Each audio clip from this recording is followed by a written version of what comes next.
Assalamualaikum warahmatullahi wabarakatuh. Innal hamdalillah nahmaduhu wa nasta'inuhu wa nastaghfiruh wa na'udzu billahi min shururi anfusina wa min sayyiati a'malina.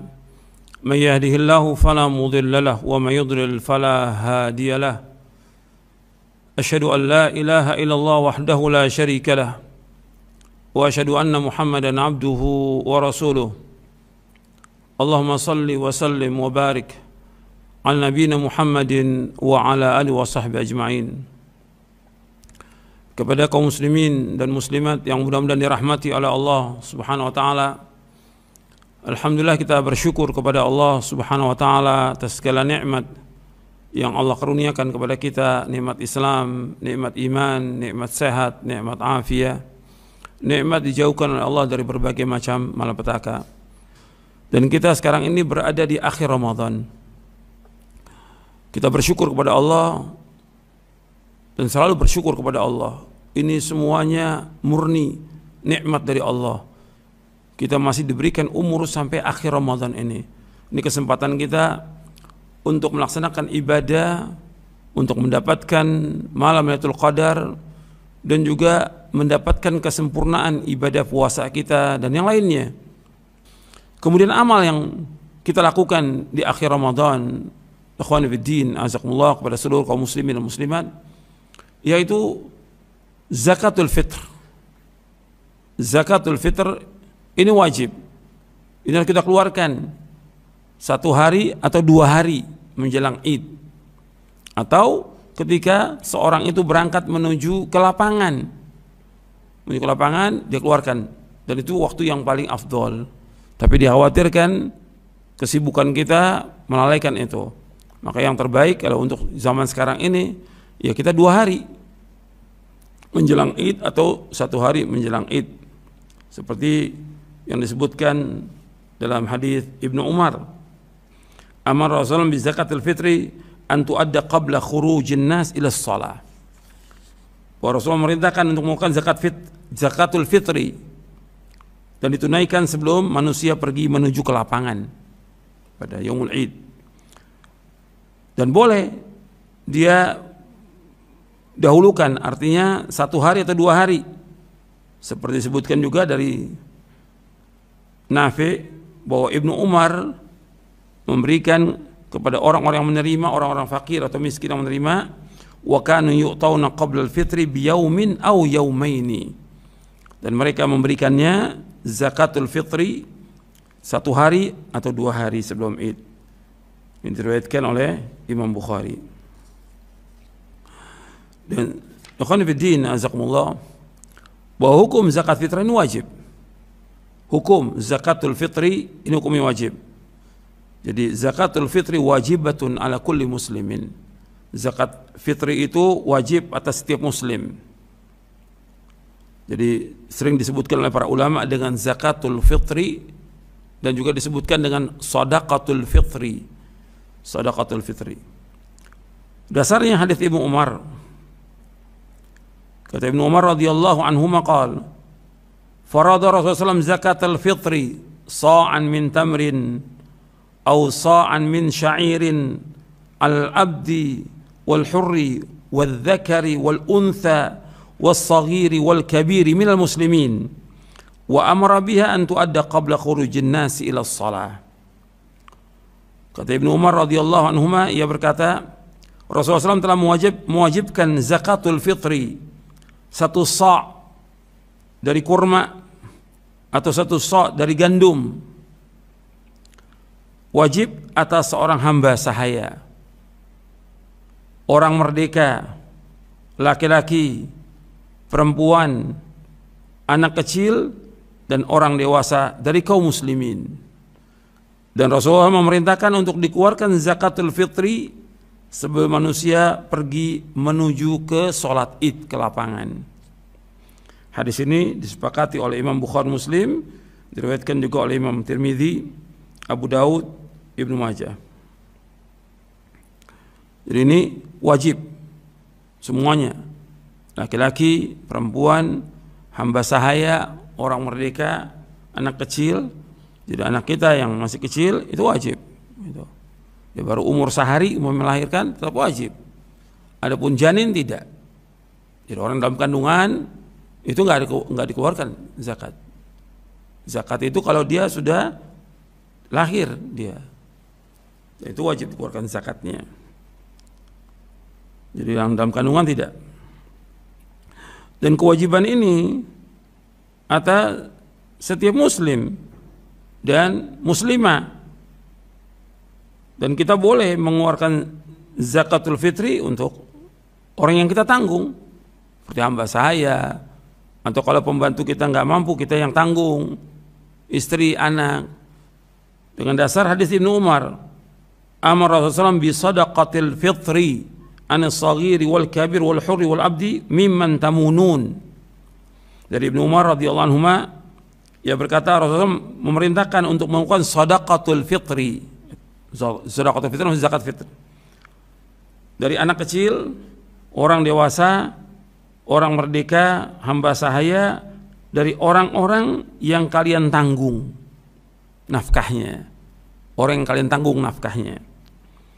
Ini diriwayatkan oleh Imam Ad-Darqutni dan juga Baihaqi dan disahihkan oleh Syekh Al-Albani dalam kitabnya Irwaul Ghalil fi Takhriji Ahadits Manaris Sabil.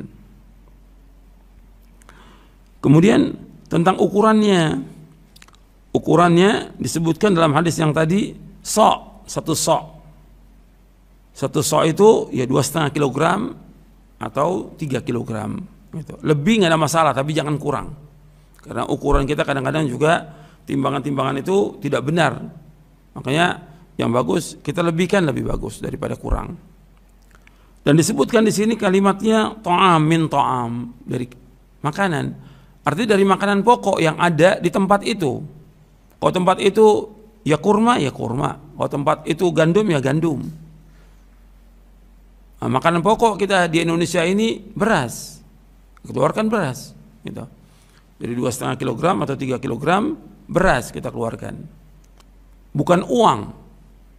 Perhatikan itu, bahwa zakatul fitri dari zaman Nabi Muhammad SAW, Khulafaur Rasyidin dan seterusnya yang dikeluarkan itu berupa makanan pokok.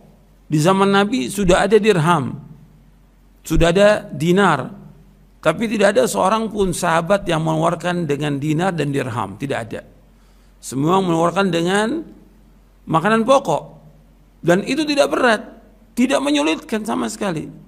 Kita ini setiap hari kita makan nasi, kita beli kadang-kadang beras. Kalau yang nggak mampu, ya setiap hari dibeli mungkin 1 liter. Kalau yang mampu mungkin belinya 2 kilo. Kalau yang mampu lagi mungkin beli sekarung. Dan itu bagi kita ringan. Ada yang setiap hari beli, ada yang seminggu sekali, ada yang sebulan sekali yang dia beli berapa karung itu. Dan itu bagi dia tidak berat. Tapi kenapa ketika dia mengeluarkan zakatul fitri itu terasa berat? Masa kita beli beras kita bawa sendiri, kita kasih fakir miskin? Padahal ini ibadah, dan ini untuk membersihkan hatinya dia, membersihkan kotorannya yang selama Ramadan mungkin dia berbuat dosa, untuk membersihkan itu. Hikmahnya banyak. Dan manusia kadang-kadang disuruh untuk kebaikan berat bagi dia, berat. Banyak alasan. Karena itu mereka, karena alasannya gimana kita beli beras kita bawa ke orang fakir miskin, yang terbaik kan yang gampang aja, pakai uang. Ini nggak boleh. Sekarang dia sepanjang tahun masih beli beras, nggak mungkin tidak. Dan itu dia ke pasar mungkin setiap pekan atau 2 pekan sekali dia beli beras dan dia bawa beras itu, nggak berat itu. Sedangkan zakatul fitri dikeluarkan setiap hari, tidak. Setiap bulan tidak. Setahun sekali dikeluarkan. Setahun sekali. Kenapa berat kita? Beli beras bawa ke rumah, kemudian kita takar 2,5 kilo, kemudian kita, atau kita beli di pasar sudah ditakar 3 kilo, kemudian kita kasih pulang, kita kasih tetangga-tetangga yang miskin atau orang-orang yang kita tahu yang miskin, karena memang tujuannya untuk orang miskin, hikmahnya untuk orang miskin. Jadi nggak boleh dengan uang itu, tidak boleh, dan ini menyalahi sunnah Nabi SAW, menyalahi sunnah Nabi. Makanya kalau ada orang yang mengatakan ada pendapat, itu pendapat, Sekarang kita lihat dalil. Dalil Rasulullah SAW mengerjakan dengan makanan pokok. Sahabat demikian, tabi'in demikian. Maka itu yang kita lakukan. Maka dikatakan oleh para ulama tentang qimah atau dengan uang itu tidak boleh. Sampai dikatakan dalam kitab Al-Wajiz fi Fiqh Sunnah wal Kitabil Aziz, "Falau kanatil qimatu mujzi'atan la bayyana dzalika Allah wa rasuluh." Kalau seandainya dengan uang itu boleh, maka sudah dijelaskan oleh Allah dan dijelaskan Rasulullah. Fal wajibu al-wuqufu 'inda zahirin nusus min ghairi tahrifin wala ta'wil. Dan wajib kita untuk mengikuti dalil zahirnya nas tanpa kita merubah maupun mentakwil, nggak boleh. Maka ini kesalahan. Maka di kitab pembahasan tentang kesalahan-kesalahan yang menyebar dan juga bid'ah-bid'ah yang menyebar di tengah-tengah kaum muslimin yang berkaitan dengan Ramadan, zakatul fitri dan idain, disebutkan ikhraju qimati zakatul fitri wa hadza la yajuz wa la yujzi.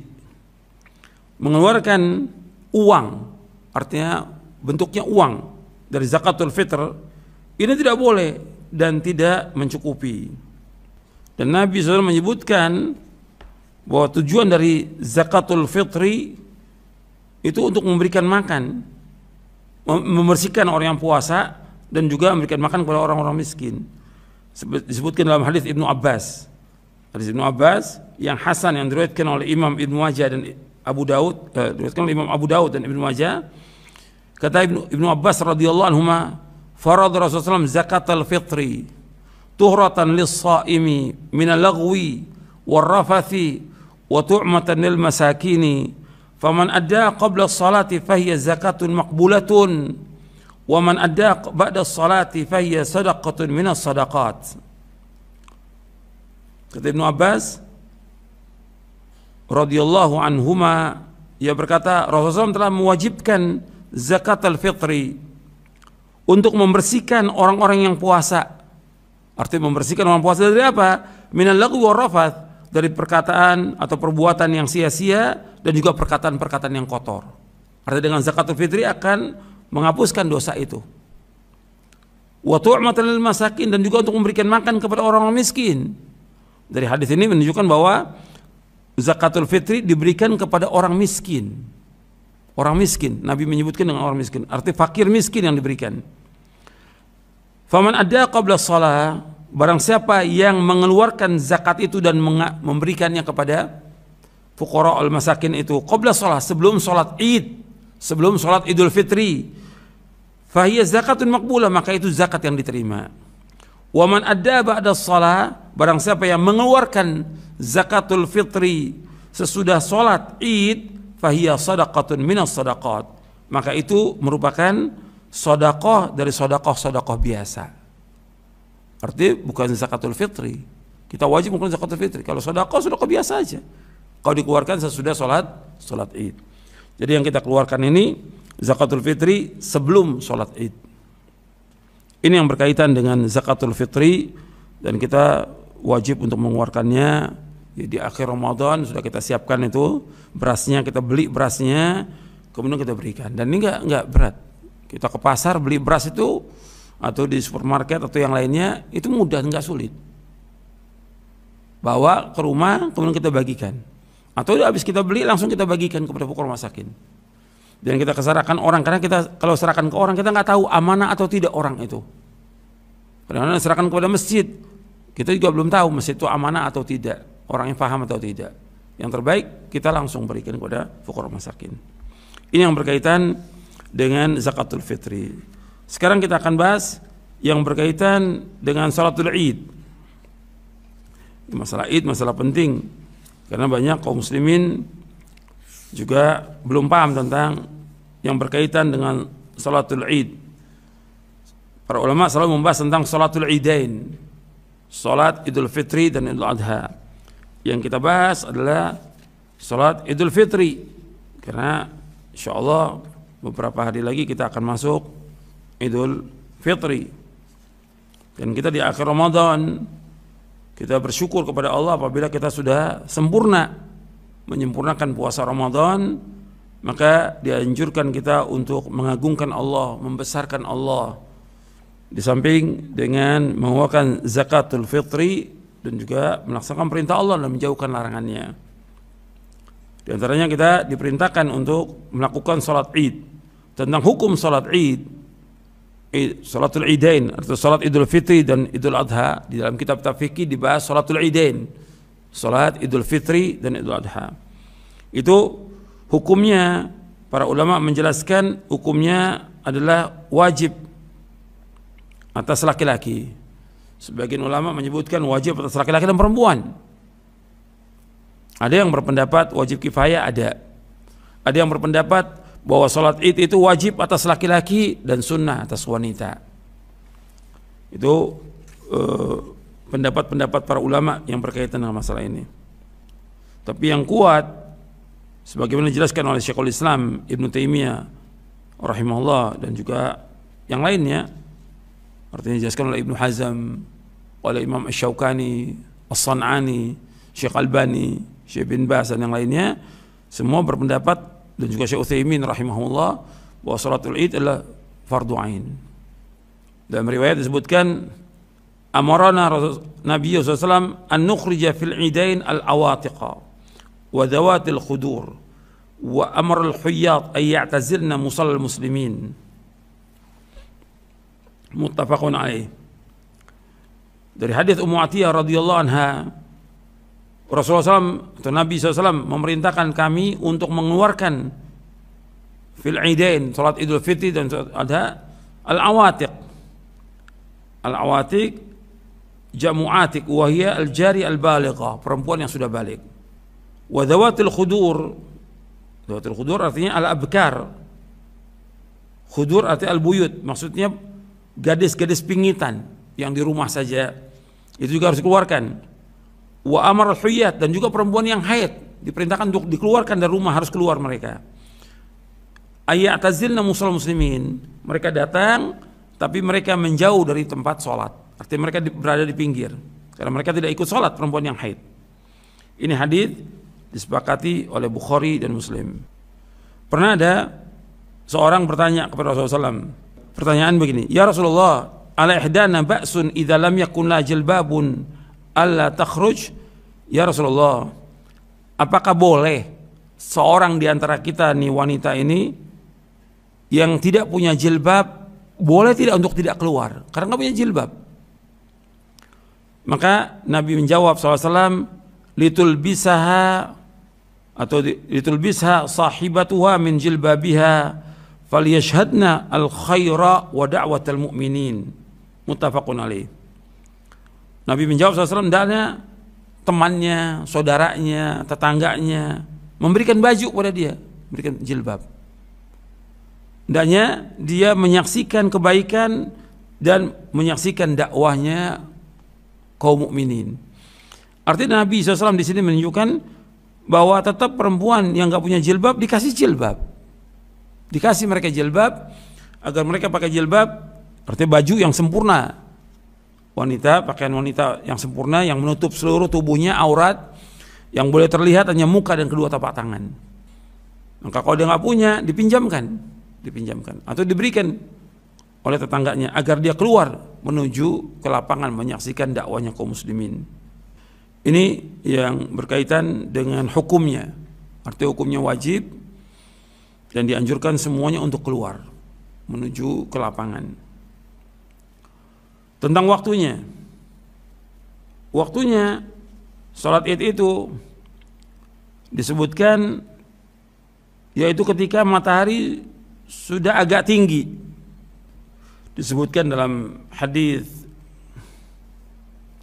Yazid bin Khumair Ar-Rahabi, dia berkata, keluar Abdullah bin Busar, sahabat Rasulullah, menuju manusia, menuju orang-orang di lapangan ketika hari Idul Fitri atau Idul Adha.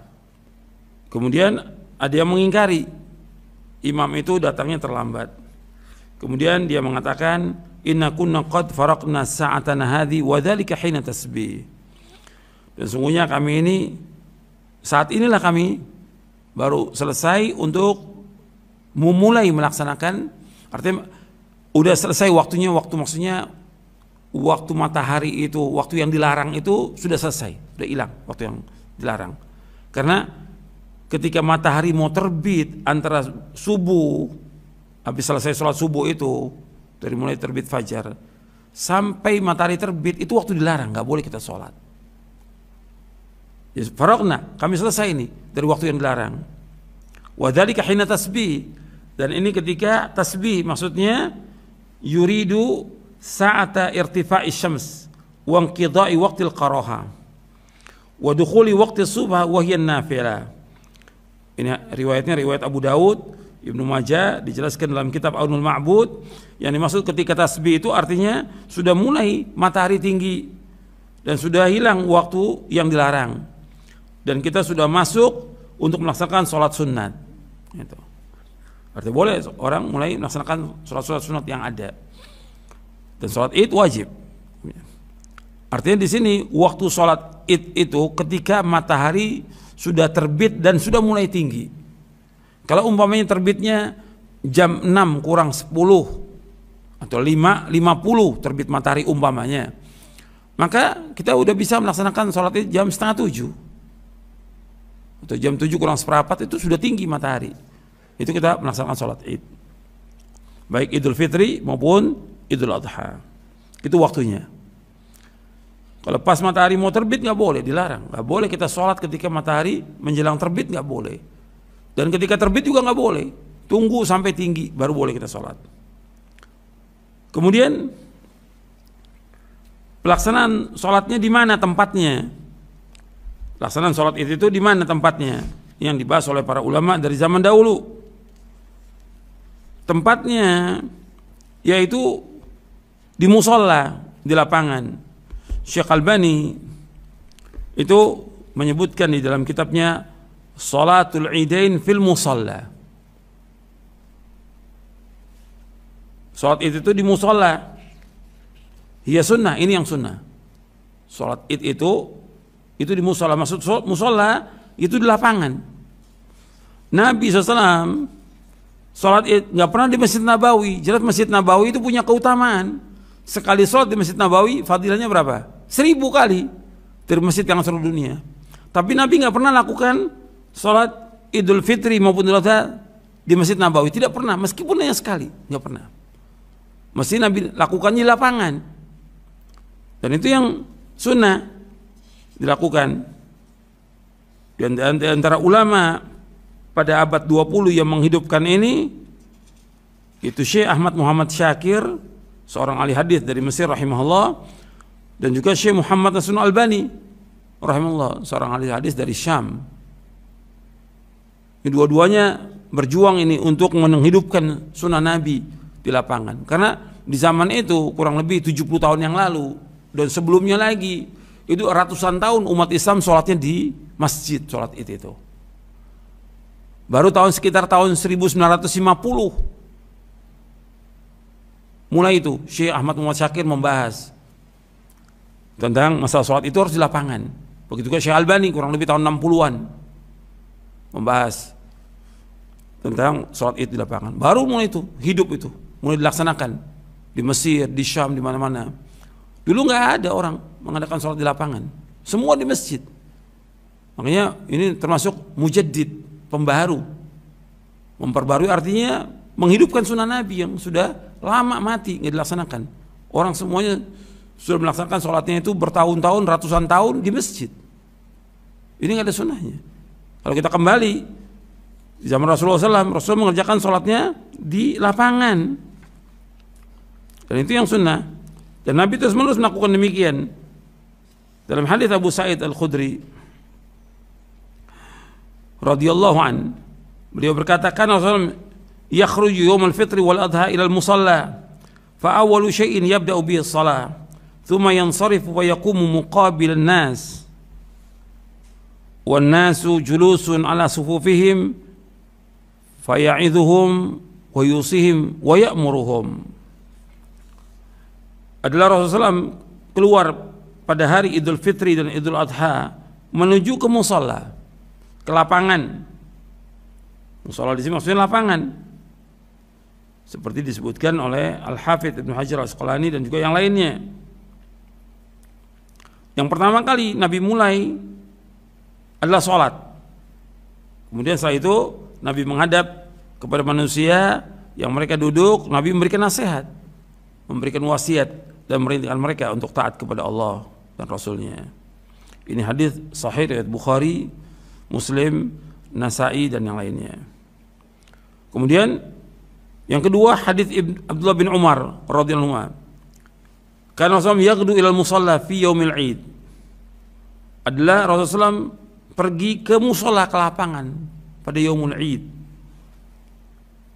Dan kemudian karena lapangan tidak ada sutro, maka diambil sutro, tongkat atau ya seperti apa, anak panah ditancapkan di depan Nabi. Jadi Nabi sebagai imam itu ada sutrohnya.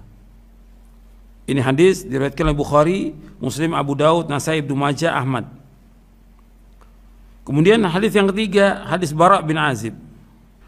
Kharaja Nabi sallallahu alaihi wasallam yaum adha ila al-baqi wa fi riwayatin ila al-musalla. Rasulullah keluar pada hari raya Idul Adha ke Baqi. Baqi itu maksud di sini artinya musalla, artinya dekat kuburan Baqi tempatnya. Musallanya itu lapangan dekat kuburan Baqi. Dan di situ Nabi melakukan salat Idul Adha. Ini diriwayatkan oleh Imam Bukhari dan juga Ahmad dan yang lainnya. Yang keempat yaitu hadis Ibnu Abbas. Hadis Ibnu Abbas. Yang pertama hadis Abu Sa'id, yang kedua hadis Abdullah bin Umar, yang ketiga hadis Bara bin Azib, yang keempat hadis Abdullah bin Abbas radhiyallahu anhu ajma'in. Aku menyaksikan salat Id dan aku melihat bahwa Rasulullah SAW salat itu di musalla. Disebutkan di situ hatta atal alam alladhi inda dari katsir min salat, sehingga datang ke satu tempat yaitu lapangan dekat rumahnya Katsir bin Salat. Jadi sudah jelas bahwa ini adalah lapangan. Dan hadis ini menunjukkan para ulama menjelaskan bahwa as-sunnah ay yakhrujal imamu li salatil idain illa min udhrin fa yusalli fil masjid. Kata Imam Al-Baghawi dalam kitabnya Syarhus Sunnah, yang sunnah itu imam itu keluar menuju salat Idul Fitri itu ke lapangan, kecuali karena uzur. Boleh di masjid. Ya kalau uzur di masjid, seperti hujan lebat umpamanya. Atau tempatnya becek, malamnya hujan, nggak bisa dipakai lapangan itu untuk sholat. Ya boleh di masjid. Itu uzur namanya. Dan Imam An-Nawawi juga menyebutkan dalam Syarah Muslim demikian, bahwa disunahkan keluar menuju sholat Id ilal musalla. Hada dalil liman qala bi istihbabil khuruji li sholatil Id ilal musalla. Dan banyak lagi pendapat-pendapat yang menjelaskan demikian, bahwa ini Nabi SAW melakukannya terus menerus, rutin. Dan para sahabat juga demikian, Khulafaur Rasyidin juga demikian. Artinya sunnahnya salat Idul Fitri Idul Adha itu di lapangan. Ini harus kita hidupkan ini di lapangan, bukan di rumah, di lapangan. Dan ini perbuatan Nabi SAW dan Khulafaur Rasyidin. Justru ini kita hidupkan, dan ini syiar daripada agama Islam. Syiar daripada agama Islam yaitu salatnya di lapangan. Kelihatan kaum muslimin kumpul di situ. Kelihatan syiarnya, kelihatan juga orang menegakkan ibadah kepada Allah, terlihat persatuan kaum muslimin, terlihat kumandang takbir, membesarkan nama Allah, dan banyak lagi yang lainnya. Puluhan hikmah yang dapat kita ambil. Dan terasa kita merasakan Id bergembira itu dengan kita keluar ke lapangan melaksanakan sholat. Dan ini hanya setahun 2 kali, Idul Fitri, Idul Adha. Kita hanya punya 2 raya, nggak ada lagi yang lain. Hari raya dalam Islam hanya 2, yaitu Idul Fitri, Idul Adha. Makanya ketika Nabi SAW datang ke Madinah, itu orang-orang di Madinah punya 2 hari yang mereka bermain bersenang-senang. Kata Nabi, Apa 2 hari ini? Ya kami biasa bersenang-senang dengan 2 hari ini di zaman jahiliyah. Maka Nabi SAW bersabda, faqala Rasulullah SAW, innallaha abdalakum bihi ma khairan minhuma yaumal adha wa yaumal fitr. Sesungguhnya Allah telah mengganti kedua hari raya kalian dengan 2 hari raya yang lebih baik dari keduanya, yaitu hari raya Idul Adha dan Idul Fitri.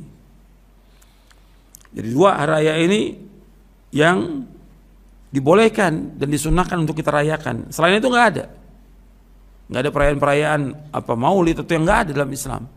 Yang ada Idul Fitri, Idul Adha. Jadi ini dikerjakannya di lapangan. Kemudian tentang sifat sholatnya. Karena yang pertama kali dimulai adalah sholat. Bagaimana sholatnya? Sholat Id itu 2 rakaat. Takbir yang pertama itu 7 takbir. Kemudian di rakaat yang kedua 5 takbir. Artinya takbir tambahan. Setelah takbiratul ihram, kita takbiratul ihram itu tambah lagi 7. Kemudian baca Al-Fatihah, baca surah, itu sabbihis. Kemudian ruku seperti biasa, i'tidal, sujud, duduk antara sujud lagi, kemudian kita bangkit ke rakaat kedua. Setelah bangkit Allahu Akbar, tambah lagi 5 takbir. Setelah 5 takbir, kemudian kita membaca Al-Fatihah. Setelah baca surah Al-Ghasyiyah. Yang pertama Sabbihisma rabbikal a'la, yang kedua Alataka haditsul ghasyiyah. Kemudian sama ruku, i'tidal, sujud sama. Kemudian tasyahud. Jadi 2 rakaat. Disebutkan dalam hadits Katsir bin Abdullah bin Amr bin Auf dari ayahnya, dari kakeknya, anna Rasulullah SAW kabbara fil idain 7 fil ula wa 5 fil akhirah. Bahwa Rasulullah SAW takbir pada salat Idul Fitri, Idul Adha 7 kali takbir di rakaat yang pertama dan 5 kali takbir di rakaat yang kedua. Ini diriwayatkan oleh Imam Ibnu Majah dan disahihkan oleh Syekh Al-Albani. Dari Aisyah juga Nabi menyebutkan radhiyallahu anha bahwa Rasulullah SAW kabbara fil fitri wala 7 wa 5 siwa takbiratai ruku. Kata Aisyah radhiyallahu anha bahwa Rasulullah SAW bertakbir pada hari raya Idul Fitri Idul Adha di rakaat pertama 7 kali dan rakaat kedua 5 kali selain dari takbir ruku. Ini diriwayatkan oleh Imam Ibnu Majah dan Abu Daud dan disahihkan oleh Syekh Al-Albani dalam kitabnya Irwaul Ghalil. Bacaannya surah itu yang dibaca bisa surah Sabbihis di rakaat yang pertama, yang kedua surah Al-Ghasyiyah. Pernah juga Nabi membaca surah Qaf dan iqtarabatis sa'ati wan syaqqal qamar dalam 2 rakaat. Itu hadis sahih riwayat Ibnu Majah, Muslim, Abu Daud, Tirmidzi. Kemudian ikhwan fillah azakumullah, tentang apakah ada salat sunat sebelum Id itu. Salat sunat qabliyah ba'diyah enggak ada. Dengan dasar hadis Ibnu Abbas radhiyallahu anhuma, anna Nabiy sallallahu alaihi wasallam shalla yaumal fitri raq'atain lam yusalli qablaha wala ba'daha. Dari Ibnu Abbas radhiyallahu anhu bahwa Nabi SAW sholat pada hari Idul Fitri 2 rakaat. Ya, sholat ini 2 rakaat. Nabi tidak sholat sebelumnya dan tidak sholat sudahnya. Hadis ini disepakati oleh Bukhari dan Muslim. Jadi tidak ada sholat qobliyah Id, nggak ada. Sholat ba'diyah Id juga tidak ada. Jadi sholat Id 2 rakaat. Dan juga nggak ada orang di lapangan sholat 2 rakaat, nggak ada. Kalau umpamanya di masjid terjadi hujan, dia masuk ke masjid, ya ada tahiyatul masjid namanya sholat 2 rakaat. Tapi kalau di lapangan nggak ada tahiyatul lapangan, nggak ada. Jadi nggak ada sholat tuh, qobliyah nggak ada, ba'diyah nggak ada tahiyat lapangan nggak ada. Gitu. Kemudian yang disunahkan pada Yaumul Id. Apa yang disunahkan pada Yaumul Id? Yang disunahkan pada Yaumul Id, yang pertama mandi, gitu. Disunahkan mandi. Dan ini yang ada hanya athar, ya. Riwayat dari Nabi SAW tidak ada, yang ada athar dari sahabat Ali radhiyallahu an. Disebutkan oleh Ali radhiyallahu ketika ditanya tentang mandi yang sunnah, beliau menyebutkan yaumul jum'ah, wa yaumul arafah, wa yaumul fitri, wa yaumul adha. Kata Ali radhiyallahu an bahwa mandi yang disunahkan itu hari Jumat, hari Arafah, kemudian ketika Idul Fitri dan Idul Adha. Tapi buat mandi Jum'ah ada hadis yang sahih yang menjelaskan tentang wajibnya. Ghuslu yaumil jum'ati wajibun ala kulli muhtalimin. Mandi pada hari Jumat itu wajib atas setiap orang yang sudah balik. Hadisnya sahih dari Bukhari, Muslim, Ahmad, Abu Daud, Nasai, Ibnu Majah. Wajib untuk Jumat. Tapi kalau Idul Fitri ini sunnah. Jadi asal dari Ali bin Abi Thalib radhiyallahu anhu. Kemudian yang kedua, disunahkan pakai pakaian yang bagus. Hadis dari Ibnu Abbas. Pernah juga beliau memakai pakaian berwarna merah. Rasulullah SAW. Itu hadis Ibnu Abbas. Diriwayatkan oleh Imam Tabrani dalam Mu'jamul Awsat. Kemudian yang ketiga yang disunahkan pada Id itu makan. Artinya makan sebelum berangkat menuju ke lapangan pada waktu Idul Fitri. Kan disebutkan Idul Fitri. Arti kembali buka. Id arti sesuatu yang berulang, Fitr arti buka. Nah, orang kadang-kadang memahami Idul Fitri arti kembali kepada fitrah. Itu salah. Enggak ada riwayat fitrah, enggak ada. Zakatul Fitri bukan zakatul fitrah. Cuma di kita bahasanya zakat fitrah. Yang benar zakatul fitri. Begitu juga tentang Idul Fitri, nggak ada Idul Fitrah, Idul Fitr. Arti kembali untuk berbuka lagi. Kita udah sebulan puasa, sekarang udah buka lagi. Jadi kita begitu mau berangkat menuju ke lapangan, disunahkan makan. Dan Nabi makan beberapa butir kurma. Nggak mesti kurma, tapi orang kita kurma juga, makan nasi juga. Kurma juga, makan ketupat juga. Boleh, nggak apa-apa, boleh. Disebutkan dalam hadis Anas berkata, karena Rasulullah la yaqdu yaumal fitri hatta ya'kula tamarat. Rasulullah tidak pergi menuju ke lapangan pada waktu sholat Idul Fitri, melainkan beliau makan dulu beberapa butir kurma. Ini diriwayatkan oleh Imam Bukhari dan Tirmidzi, sahih riwayatnya. Kemudian yang kelima di antara sunnah pada Yaumul Id yaitu berbeda jalan. Seperti dalam hadis Jabir radhiyallahu an bahwa Nabi kalau Yaumul Id itu berbeda jalan, khalafat tariq. Arti jalan berangkatnya jangan jalan pulangnya beda. Di antara hikmahnya agar jalan itu menjadi saksi nanti di hari kiamat bahwa dia melewati itu. Atau di antara hikmahnya lagi untuk mengumandangkan takbir supaya orang dengar bahwa ini Yaumul Id. Gitu.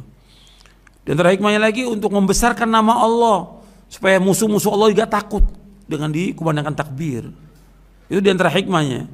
Banyak hikmahnya.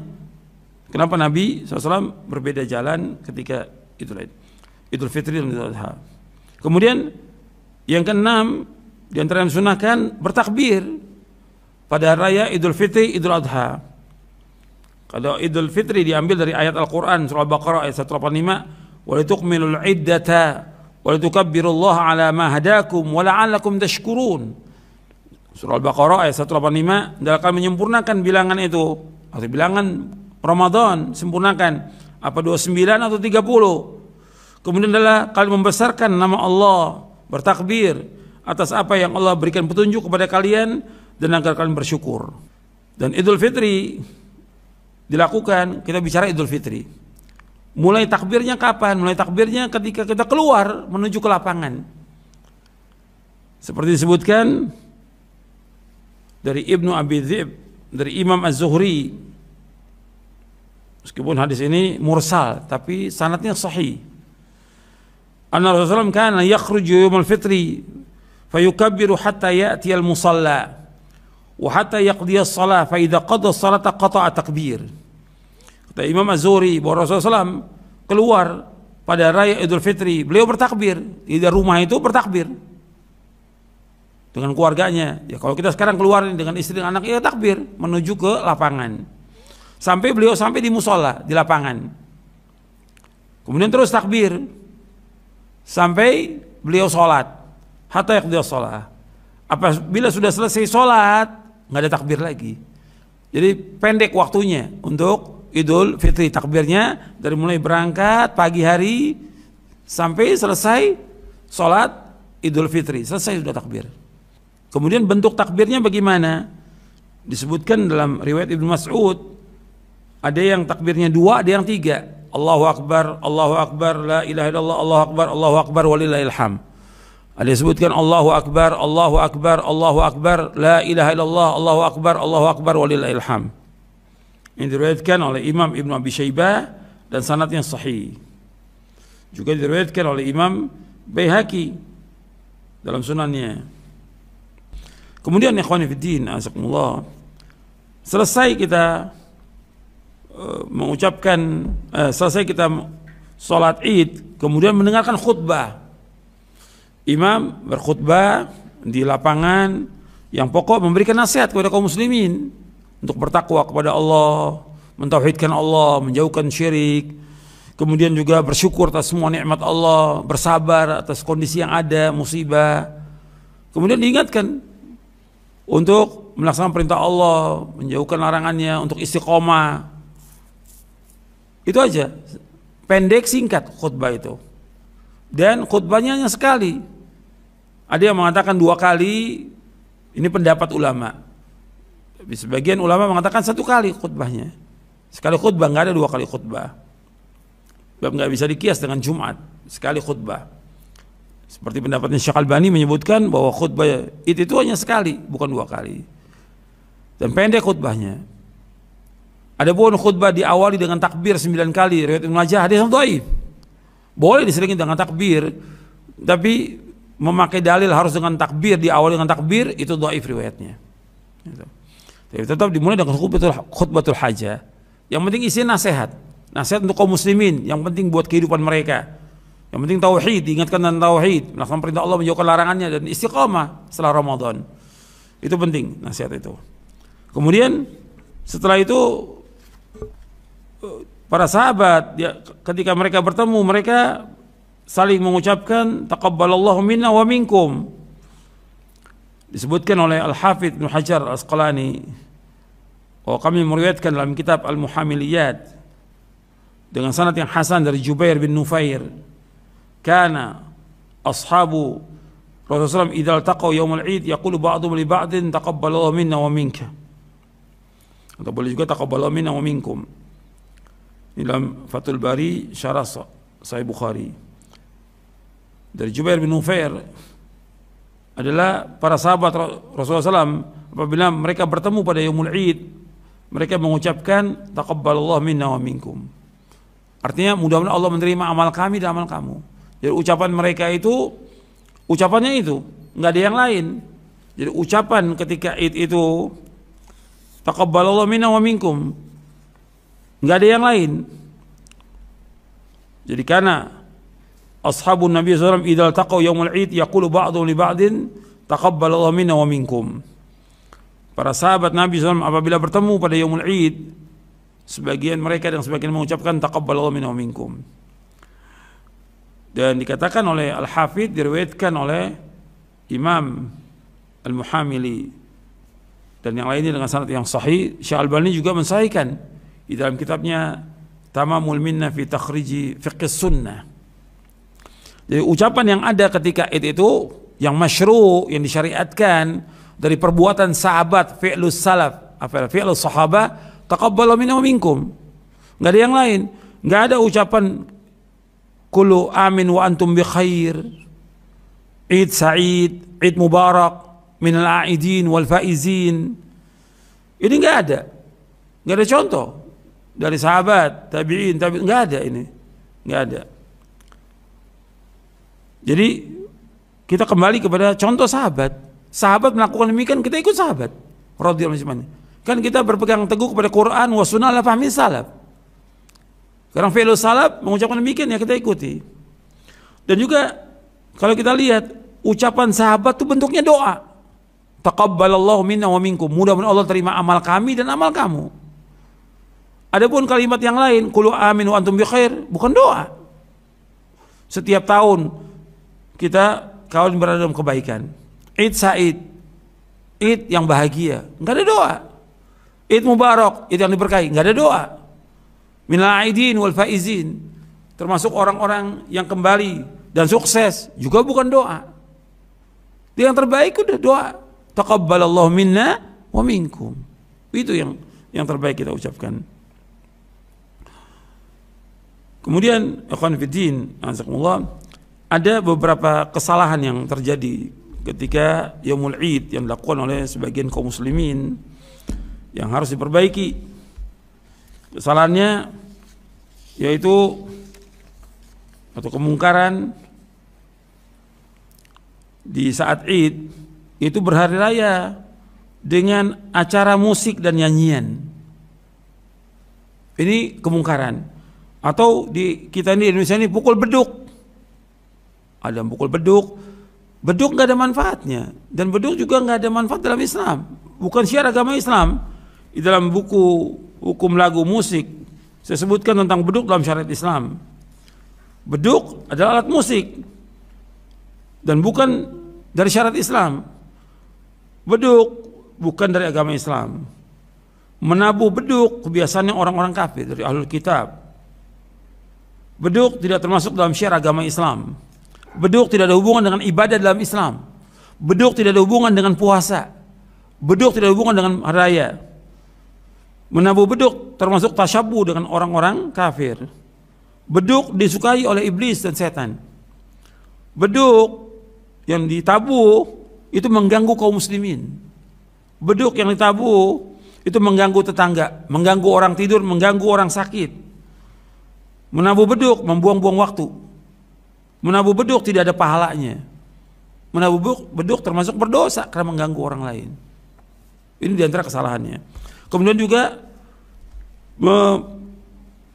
membakar kembang api atau petasan juga bukan dari Islam. Ini tabdzir. Sedangkan tabdzir temannya setan. Innal mubadzirina kanu ikhwana syaitan. Begitu juga dengan sebagian kaum muslim berhias diri. Tadi sudah ya, hari raya dengan musik, nyanyian, kembang api, beduk, petasan nggak boleh ini. Kemudian juga berhias diri. Ada sebagian laki-laki yang berhias diri dengan menyalahi syariat, cukur jenggot, ini nggak boleh. Cukur jenggot haram dalam Islam. Kemudian ada lagi kemungkaran yang ada di hari raya, berjabatan tangan, laki dan perempuan yang bukan mahram, nggak boleh. Kemudian juga tabarruj, wanita terbuka aurat. Terbuka banyak wanita terbuka aurat, atau dia pakai pakaian yang ketat dan yang lainnya. Kemudian juga menghususkan ziarah kubur pada Yaumul Id. Ini termasuk pelanggaran. Nggak ada dalam Islam. Menghususkan diri ziarah kubur pada saat Idul Fitri atau nggak ada dalam Islam. Begitu juga ada sebagian kaum muslimin meninggalkan sholat berjamaah karena sibuk dengan Id, berhari raya, berjalan-jalan atau ziarah, silaturahmi, kemudian ditinggalkan sholat berjamaah yang 5 waktu ini berjamaah. Sholat berjamaah di masjid itu hukumnya wajib dan perintah dari Allah dan Rasulnya SAW. Kemudian juga berlebih-lebihan, boros ketika Id ini juga nggak boleh, dan yang lainnya. Ini diantara kesalahan atau kemungkaran yang terjadi pada hari raya. Ini yang perlu saya sampaikan, yang mudah-mudahan bermanfaat untuk saya dan untuk sekalian. Jadi apa yang saya sampaikan tadi berkaitan dengan zakatul fitri dan juga tentang salat Idul Fitri. Dan ini saya bawakan keterangan dalil dari Quran dan Sunnah, penjelasan para sahabat, tabi'in, mudah bermanfaat buat kita. Dan kita dianjurkan oleh Rasulullah untuk salat Id di lapangan, dan ini syiar agama Islam. Dan di sini kita anjurkan orang untuk salat di lapangan. Kalau kondisinya dia uzur, dia sakit, atau dia datang ke tempat itu, kemudian orang sudah selesai sholat, bisa dia sholat di rumah 2 rakaat, seperti sholat Id, seperti yang terjadi pada Anas bin Malik yang sudah uzur, dia sholat di rumah dengan 2 rakaat. Di rakaat pertama 7 kali dan rakaat kedua 5 kali. Tapi tetap ini syiar agama Islam harus kita hidupkan. Mudah-mudahan dengan ini dan juga doanya kaum muslimin akan diangkat bencana, bala, wabah dan yang lainnya dan Allah memberikan izzah dan kemuliaan kepada Islam dan kaum muslimin. Mudah-mudahan bermanfaat untuk saya dan untuk sekalian. Kurang lebihnya saya mohon maaf. Wassalamualaikum warahmatullahi wabarakatuh. Subhanakallahumma bihamdik asyhadu an la ilaha illa anta astaghfiruka wa atubu ilaik. Assalamualaikum warahmatullahi wabarakatuh.